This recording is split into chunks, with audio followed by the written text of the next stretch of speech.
la physique quantique, filière sciences de la matière physique. Aujourd'hui, je vais entamer un nouveau chapitre, c'est le chapitre 3, qui est réservé aux outils mathématiques dédiés à la physique quantique. Pour cela, je vais commencer par une petite introduction. Donc, introduction. C'est-à-dire pourquoi on fait appel à un formalisme mathématique réservé à la physique quantique. Il est bien connu que la fonction d'onde, ou bien l'état quantique des particules, est défini par une fonction d'onde, particules sans spin, particules sans spin, elle est décrite par une fonction d'onde psi de RT dont la norme carrée de cette fonction d fois de R désigne la probabilité de trouver la particule dans un espace bien déterminé autour d'un volume d fois de R. Mais si on veut tenir compte de l'état de spin de la particule, l'état de spin de la particule,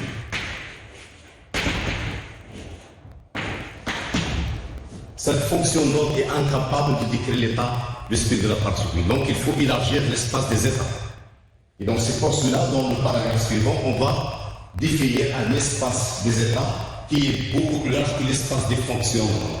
Je rappelle que l'espace des fonctions d'onde est un espace des fonctions de carré sonore, ou bien c'est un sous-espace de l'ensemble des fonctions de carré sonore.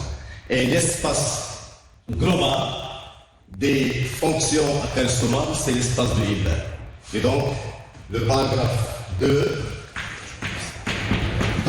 est réservé à la notion d'espace des états. Je commence par la notion de Victor Keck et Bras.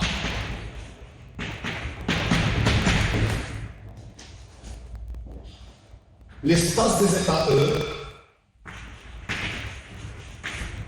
l'espace des états E est un ensemble de Keck noté sur la rotation de terrain. Ça. Si je m'intéresse par exemple à la position, il suffit de mettre ici la position. Suivant l'axe X, par exemple, on aura X. Si on s'intéresse bien sûr au spin, je vais mettre ici l'état de spin S. Et si je m'intéresse à la position d'une particule à deux dimensions, donc il faut définir la position suivant l'axe X et suivant l'axe Y. Et donc, dans ce cas, le terrain est noté comme étant X, Y. L'espace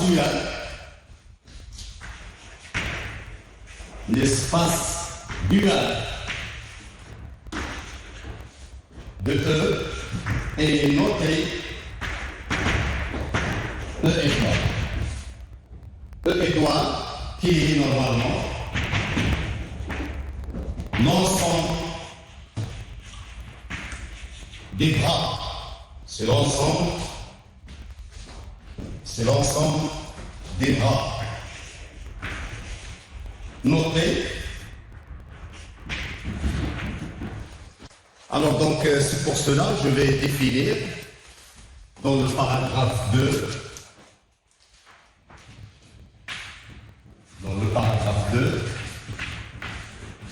l'espace des états noté E, qui est un espace beaucoup plus large que l'espace de fonctionnement. Je commence par la définition des vecteurs Keck et les vecteurs Bras.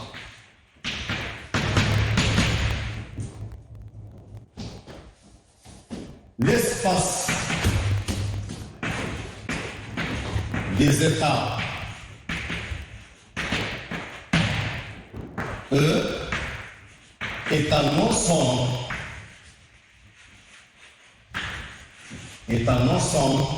des vecteurs quelque.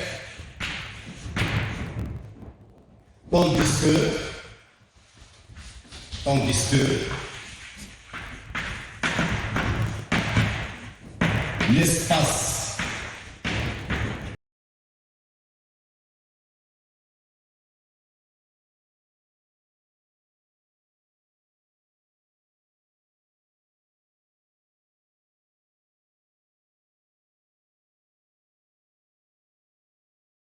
dual associé à E, noté E étoile, est un ensemble de bras, est un ensemble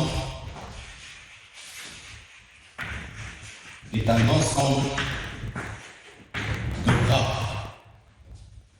À chaque, notons que à chaque quête, on fait associer ou bien correspondre, associer un bras. La réciproque, cependant, la réciproque n'est pas toujours vrai.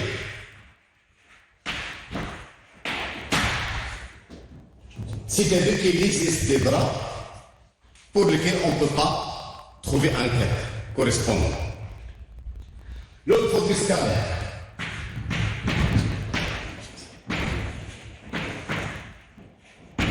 Le produit scalaire entre deux vecteurs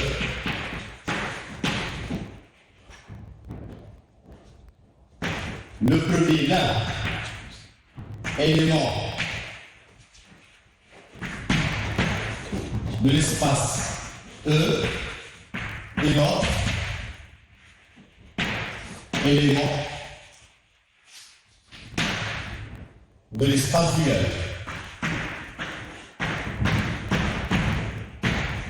Et défini par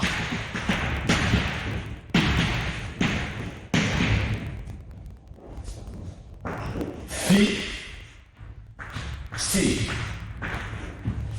Ça veut dire pour définir le produit scalaire, on prend un élément de l'espace dual et un élément de l'espace E et on fait bien sûr ce produit non pas construit. Notons que ceci est égal à psi phi conjugué complexe. Car le bras phi est égal, bien le quête phi est égal au bras phi conjugué complexe.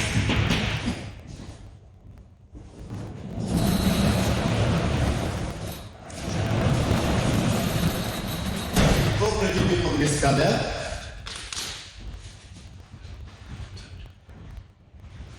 et propriété du produit scalaire.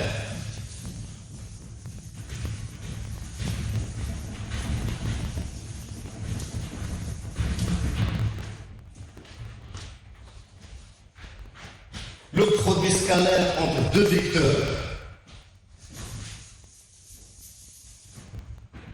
bras et quête sont identiques, phi est également de phi au carré. Il est toujours supérieur ou égal à 0. Le phi égal à 0, ça implique que le vecteur phi est égal à 0. Le produit scalaire est linéaire.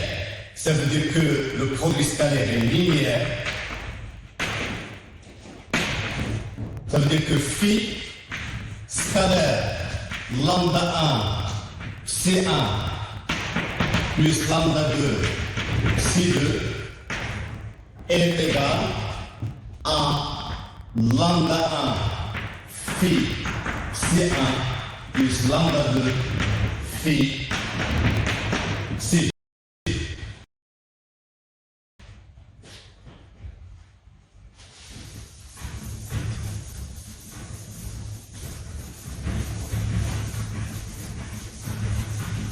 Représentation matricielle. Représentation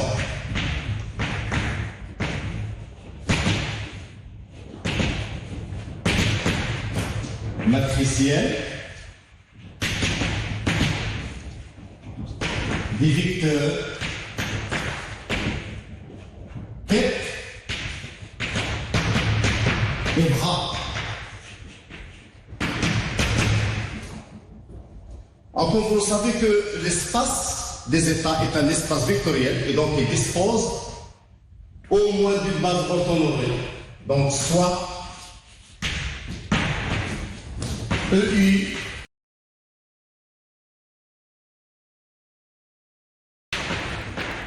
une base orthonormée de E. Ça implique que quel que soit l'état psi élément de E, il existe de façon unique un certain nombre de coefficients C, éléments du corps complexe, tel que le psi, je peux toujours l'écrire sous forme d'une combinaison linéaire de façon unique des CI suivant les EI. Le bras associé à psi est donné par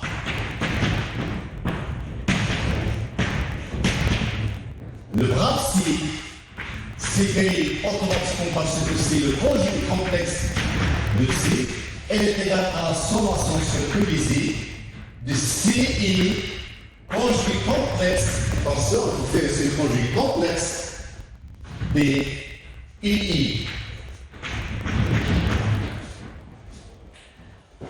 Donc la représentation matricielle de ces vecteurs est donnée comme suit.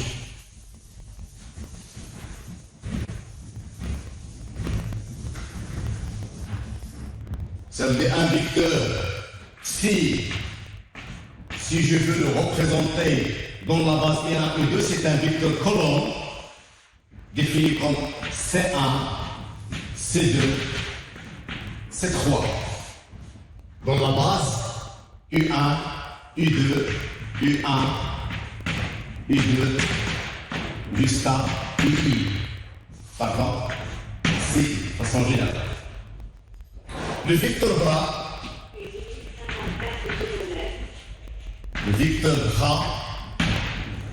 est défini par un vecteur ligne. Le bras est un vecteur ligne défini comme suit. Donc il ne faut pas oublier le conjugué complexe C1, C2, CI.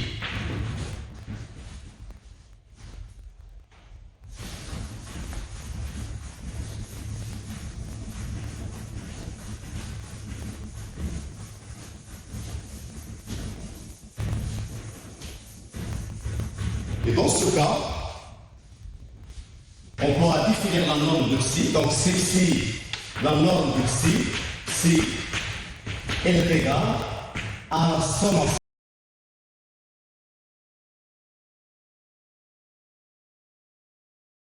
sur tout ici de la norme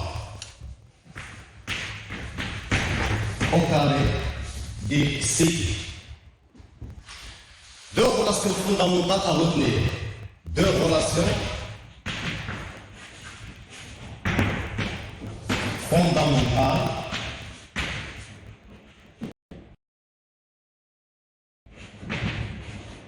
à retenir.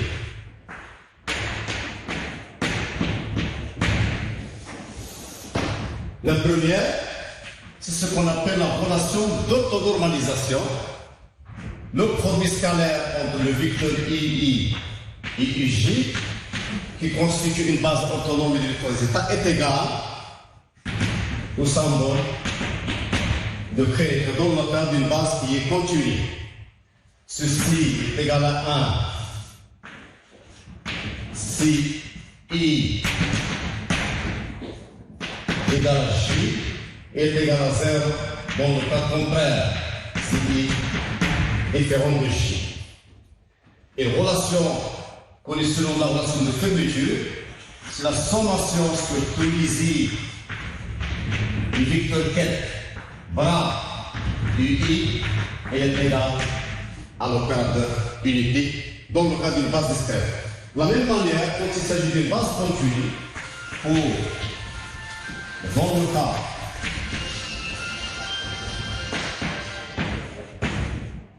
d'une base continue, ces deux relations deviennent W alpha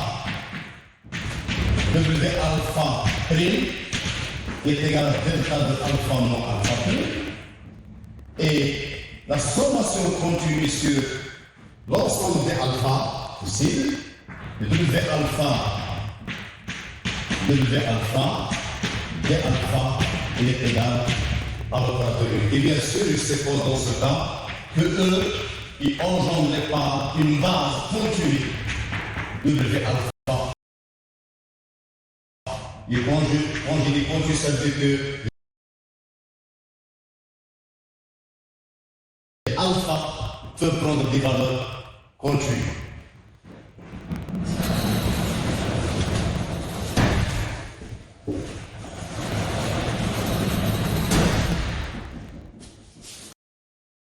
Maintenant, je vais définir ce qu'on appelle opérateur.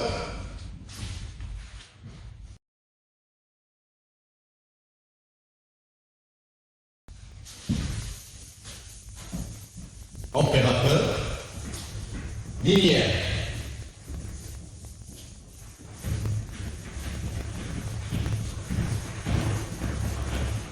Sur le paragraphe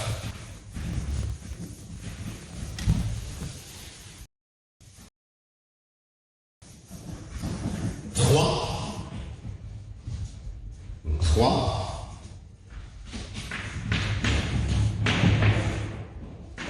opérateur linéaire. Un opérateur A est linéaire, un opérateur A est linéaire si et seulement si.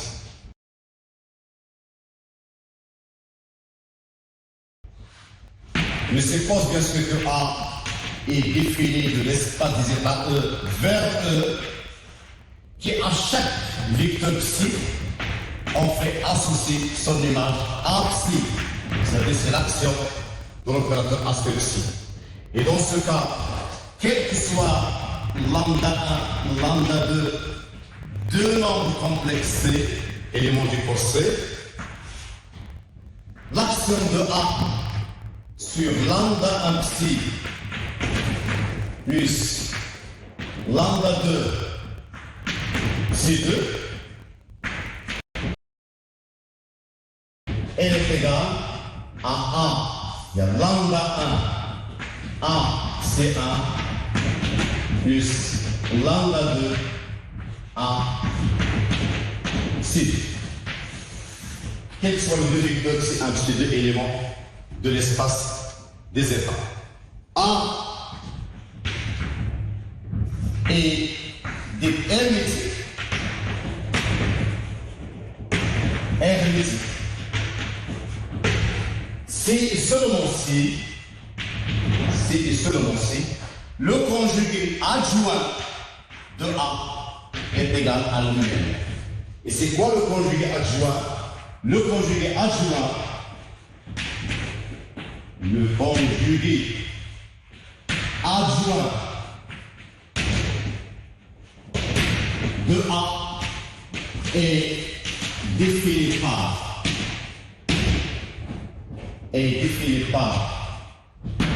A conjugué MX qui est égal à A conjugué complexe, et j'effectue l'opération transposée. Ça veut dire que tous les lignes deviennent colonnes et tous les colonnes deviennent lignes. Représentation matricielle d'un opérateur. Représentation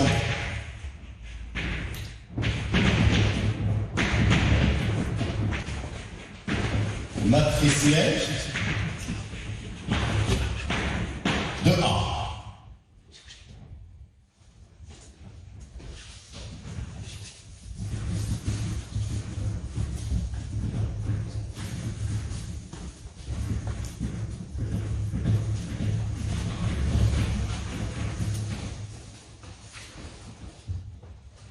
Alors, pour représenter matriciellement A, il suffit de calculer ses actions sur chacun des vecteurs unis. Donc A peut être représenté dans la base U1, UN, qui suppose que l'espace zeta est de dimension N. Donc on aura A11 et AIJ de façon générale A NN, où les AIJ, les éléments de matrice,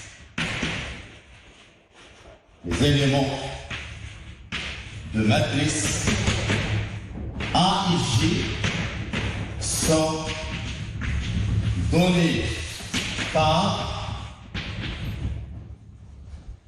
AIJ, il est égal au produit scalaire UI A UJ. Ça veut dire que je calcule l'action de A sur UJ, ça donne un élément de l'espace des états, et je fais la projection sur UI, ça donne un élément de matrice AIJ. Alors, on va énoncer deux théorèmes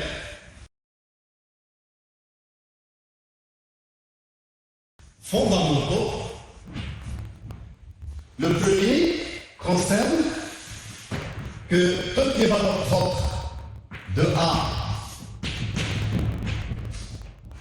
toutes les valeurs propres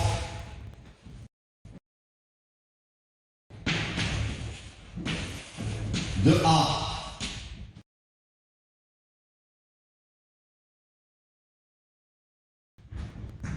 sont réelles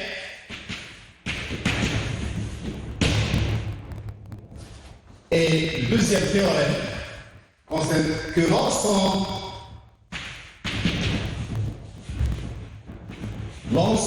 des états propres associés à A constitue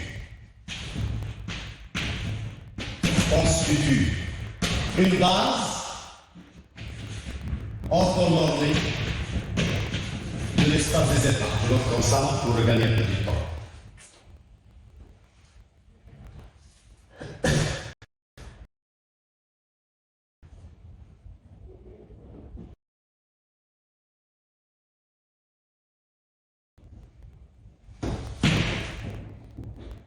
Alors, comment calculer les vecteurs propres et les valeurs propres d'une matrice? Les valeurs propres sont les valeurs propres de A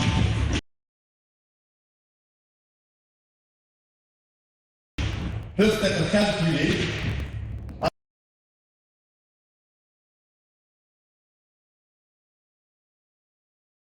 travers l'équation caractéristique déterminant de A moins lambda l'identité est égale à 0, ce que donne une un polynôme de degré n, c'est l'espace des états de dimension n à résoudre, et donc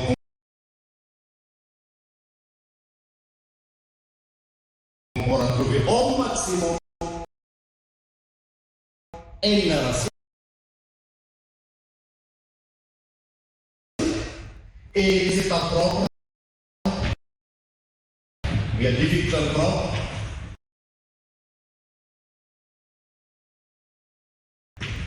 les vecteurs propres associés à A peuvent être calculés à travers l'équation au vecteur propre qui AC est égal à lambda psi, où lambda est un élément en général élément du poste, sauf si A est hermétique, lambda est réel. Je donnerai un exemple.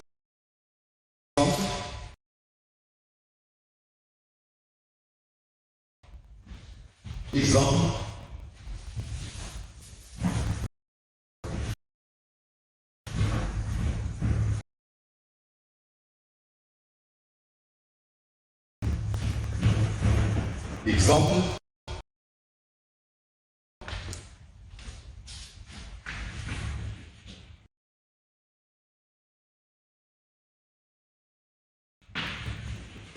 Considérons la matrice A. La matrice A définie dans la base U1, U2 par 1, 0, 1, 1, 0.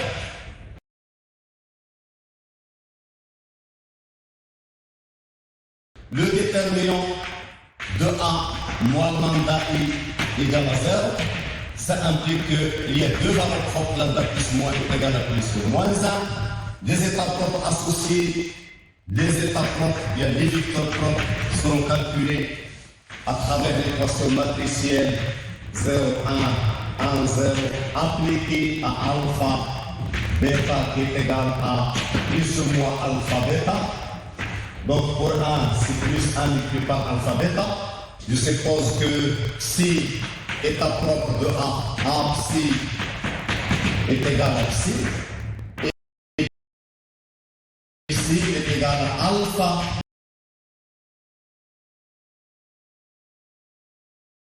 U1 plus bêta U2. On pourra montrer facilement que il y a deux états propres, phi plus moins, ici sous forme de 1 divisé par racine de 2, facteur de U1 plus ou moins